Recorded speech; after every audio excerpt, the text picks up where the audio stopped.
Hello সবাইকে। তো রাখি পূর্ণিমা চলে গেছে, প্রায় ১ মাস হয়তো হতেই যায়। আমি জানি না কোন জগতে থাকি। তো যাই হোক, আমি ভাবলাম তোমাদের সাথে শেয়ার করা যাক ভিডিওগুলো, যখন করেইছি পড়ে আছে। তো সকালে স্টুডেন্টরা এসেছিলো আমার কাছে পড়তে, তো ওরা রাখি পরালো আমাকে সকাল সকাল, ওরাই স্টার্ট করলো। গিফট হিসাবে ওদের দিকে চকলেট কেক দিয়েছিলাম আমি।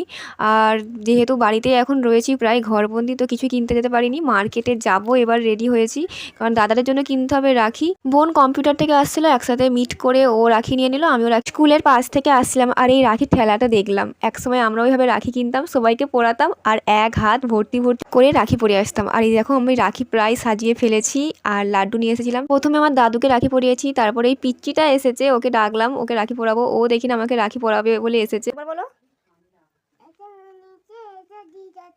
আচ্ছা ঠিক আছে। ওই যে ও বললো শুনলে, যে একটা মুনির জন্য আর একটা দীপদাদার জন্য। আমি না বারবার আমার টার্গেট থেকে সরে যাই, এই জন্য সবকিছু হাফ হয়ে রয়ে যায়। চলো আজকে এই পর্যন্ত, দেখা হচ্ছে আবার।